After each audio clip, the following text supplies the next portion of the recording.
Bismillahirrahmanirrahim. Assalamualaikum warahmatullahi wabarakatuh. Perkenalkan, kami dari kelompok 3. Di sini kami akan membahas tentang materi komunikasi penyuluhan pertanian, yaitu mengenai komunikasi organisasi. Nah, kami kelompok 3 yang beranggotakan dengan Giovanni Nur Sajidah, Guswiarni Dwi Kotidiah, Habib Mustafa Syaifuddin, dan yang terakhir saya sendiri, Hana Rida Lutfia. Langsung saja memasuki materi yang pertama, yaitu mengenai pengertian komunikasi dan pengertian organisasi, yang akan dijelaskan oleh Giovanni Nur Sajidah. Untuk Giovanni Nur Sajidah, waktu dan jaringan saya persilahkan. Baik, terima kasih Mbak Hana atas waktu dan jaringannya. Di sini saya akan menjelaskan apa itu komunikasi organisasi. Nah, dari komunikasi organisasi itu kita bisa mengenal pengertian komunikasinya terlebih dahulu. Menurut Kamus Besar Bahasa Indonesia, komunikasi adalah pengiriman dan penerimaan pesan maupun berita dari dua orang atau lebih agar pesan yang diberitakan tersebut bisa dipahami oleh lawan bicara. Lalu selanjutnya ada pengertian organisasi. Pengertian organisasi menurut Sondang Siagian berpendapat bahwa organisasi merupakan bentuk perserikatan atau persekutuan yang dilakukan oleh dua orang atau lebih untuk melakukan kerjasama dalam sebuah ikatan yang formal. Nah, lalu apa komunikasi organisasi itu? Pengertian komunikasi organisasi itu banyak disampaikan dari para ahli. Nah, yang pertama, menurut Goldhaber, komunikasi organisasi adalah sebuah proses penciptaan serta saling menukar pesan dalam satu jaringan hubungan yang bergantung satu sama lain untuk mengatasi lingkungan yang berubah-ubah. Yang kedua, menurut Ron Ludlow mengemukakan pendapat bahwa komunikasi organisasi adalah suatu program komunikasi pada kajian bidang public relation mengenai hubungan internal serta hubungan pemerintah dan hubungan investor dalam suatu organisasi. Lalu yang ketiga, menurut De Vito berpendapat bahwa komunikasi organisasi merupakan sebuah usaha mengirim serta menerima pesan baik dalam kelompok formal maupun informal dalam suatu organisasi. Nah, terdapat teori komunikasi organisasi. Yang pertama itu teori struktural klasik.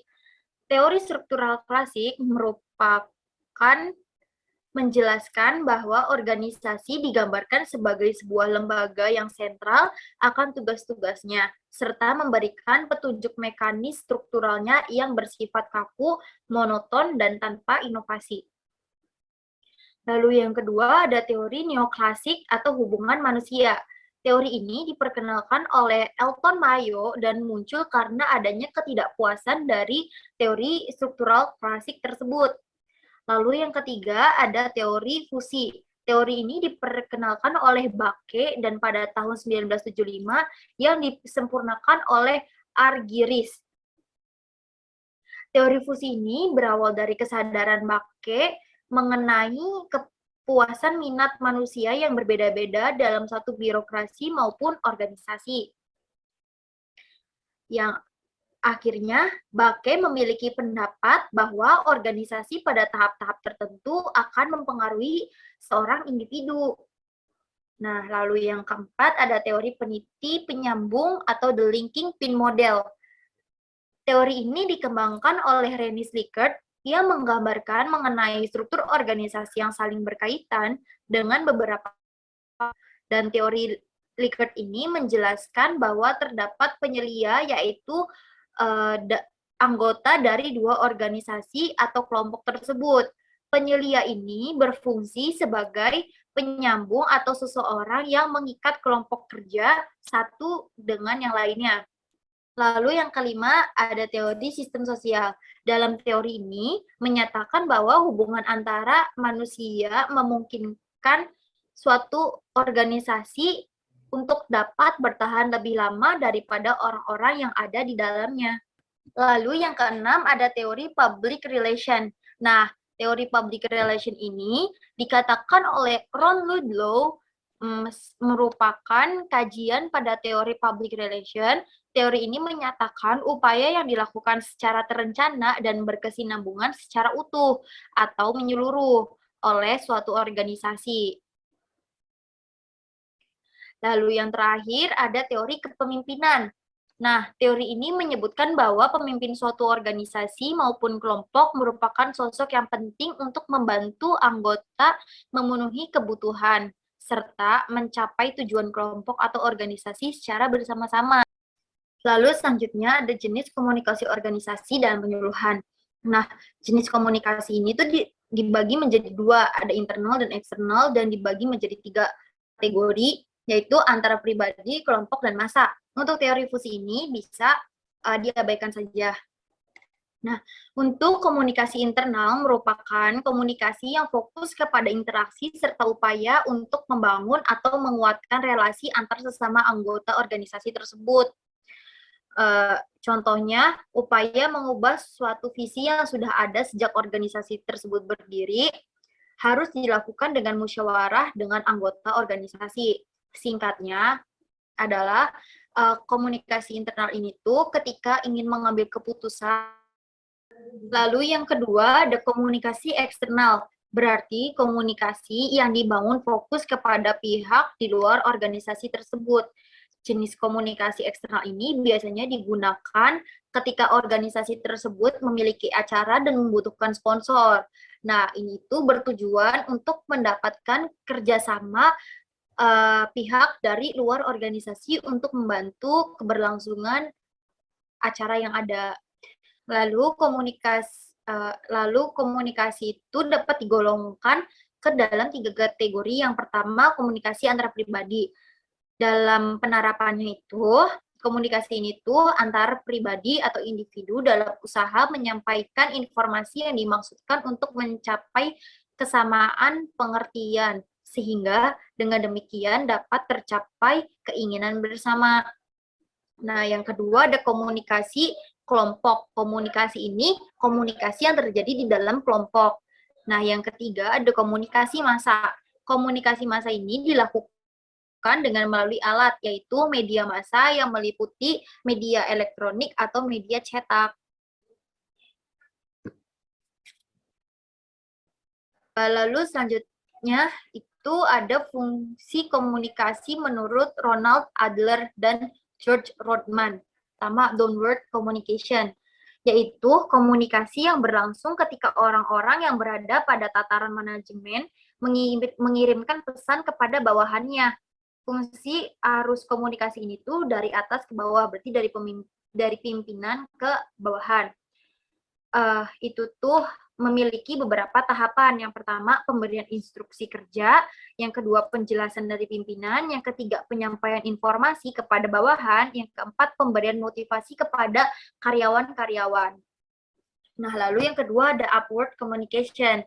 Nah, yaitu komunikasi yang terjadi ketika bawahan mengirim pesan kepada atasannya. Fungsi arus komunikasi ini tuh berarti dari bawah ke atas.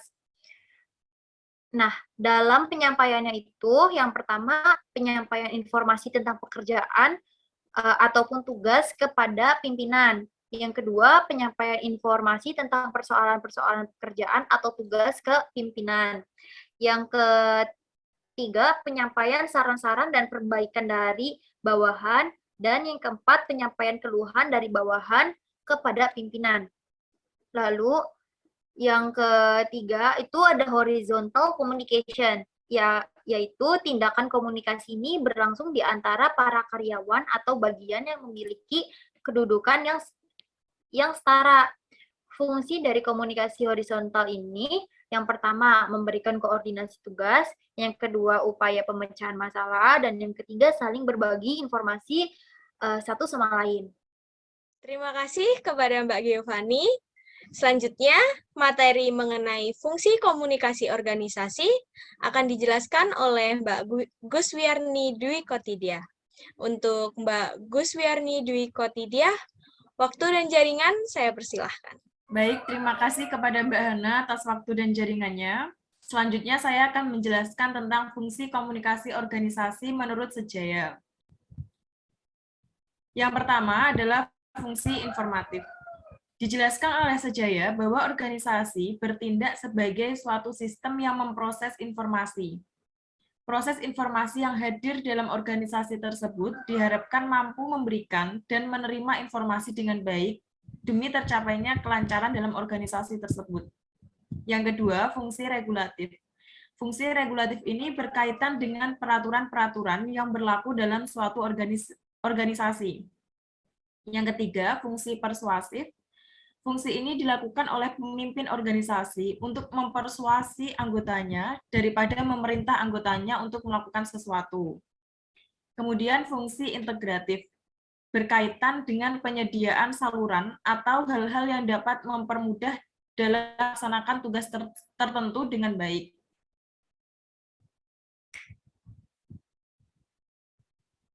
Selanjutnya adalah manfaat komunikasi organisasi. Yang pertama, dapat memahami posisi kita dalam sebuah organisasi.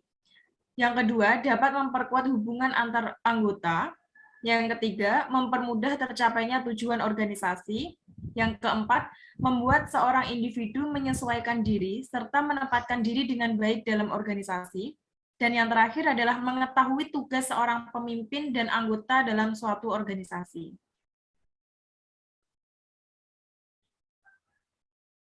Materi selanjutnya adalah tentang konsep komunikasi organisasi. Goldhaber mengemukakan konsep organisasi menjadi beberapa konsep. Yang pertama, ada proses. Konsep proses merupakan sistem yang dibutuhkan untuk menciptakan dan saling menukar pesan antar anggota. Hal ini dikarenakan organisasi merupakan sebuah sistem yang terbuka serta dinamis. Konsep ini terjadi secara terus-menerus hingga mencapai tujuan dan menciptakan tujuan baru yang dirumuskan oleh organisasi tersebut. Oleh karena itu, konsep ini disebut sebagai konsep proses. Di sini seperti di dalam slide ada komunikator yang menyampaikan pesan kepada komunikan, dan di dalamnya terdapat media yang digunakan dalam proses penyampaian. Komunikan akan memberikan feedback-nya kepada komunikator dan proses itu akan berlangsung terus-menerus. Yang kedua, pesan. Sesuai dengan penjelasan sebelumnya, komunikasi organisasi adalah proses bertukar dan menerima pesan. Oleh karena itu, pesan adalah hal yang penting dalam sebuah organisasi. Individu yang hadir dalam organisasi tersebut harus memperhatikan bagaimana cara mengirimkan dan menerima pesan, sehingga pesan atau informasi tersebut dapat diterima dengan baik oleh individu lain dan tidak menyebabkan kesalahpahaman antar individu. Yang ketiga, jaringan. Organisasi merupakan individu yang membentuk jaringan-jaringan tersebut baik di dalam maupun di luar organisasi. Oleh karena itu, setiap jaringan atau individu yang menduduki jabatan tertentu akan menjalankan tugas serta melaksanakan fungsi jabatannya masing-masing dalam organisasi. Selanjutnya, model komunikasi. Ada komunikasi linier atau one-way communication.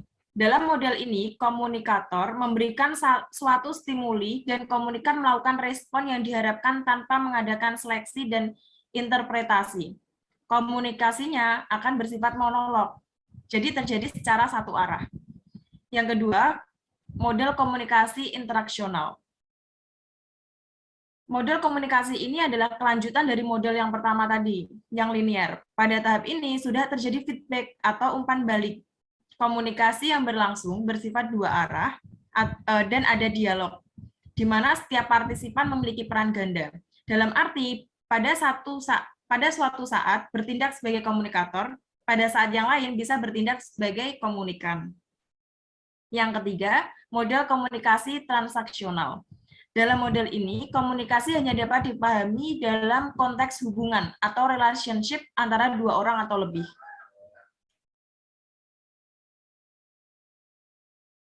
Mungkin sekian dari saya. Waktu dan jaringan saya kembalikan kepada moderator. Baik, terima kasih Mbak Guswiarni. Untuk materi selanjutnya, yaitu perspektif komunikasi, akan dijelaskan oleh Mas Habib. Untuk Mas Habib, waktu dan jaringan saya persilahkan. Baik, terima kasih Mbak Moderator. Kali ini saya akan menyampaikan mengenai perspektif komunikasi. Perspektif kognitif yang mewakili perspektif kognitif adalah penggunaan lambang-lambang atau simbol untuk mencapai kesamaan makna. Perspektif perilaku. Menurut B.F. Skinner, dalam perspektif perilaku memandang komunikasi sebagai perilaku verbal atau simbolik di mana sender berusaha mendapatkan suatu efek yang dikehendaki pada receiver. Selanjutnya mengenai gaya komunikasi. Yang pertama mengenai the controlling style, yaitu bersifat mengendalikan, ditandai dengan adanya suatu kehendak atau maksud untuk membatasi, memaksa, dan mengatur perilaku, pikiran, dan tanggapan orang lain. Yang kedua, the qualitarian style, ditandai dengan berlakunya arus penyebaran pesan-pesan verbal secara lisan maupun tertulis yang bersifat dua arah. Selanjutnya mengenai gaya komunikasi the structure style. Dalam gaya komunikasi ini, tindakan komunikasi dilakukan secara terbuka. Artinya setiap anggota organisasi dapat mengungkap gagasan ataupun pendapat dalam suasana yang rileks, santai, dan informal. Yang kedua, the dynamic style. Memiliki kecenderungan agresif karena pengiriman pesan atau sender memahami bahwa lingkungan pekerjaannya berorientasi pada tindakan, action oriented. Selanjutnya gaya komunikasi the ruling style, lebih mencerminkan kesediaan untuk menerima saran, pendapat, ataupun gagasan orang lain daripada keinginan untuk memberi perintah. Yang kedua, the withdrawal style. Gaya ini menyebabkan melemahnya tindakan komunikasi. Baik, terima kasih. Cukup sekian penyampaian dari saya. Saya kembalikan waktu ke moderator. Baik, terima kasih Mas Habib. Untuk materi yang terakhir, yaitu apa sih pentingnya komunikasi? Jadi, komunikasi merupakan hal yang mengikat kesatuan organisasi.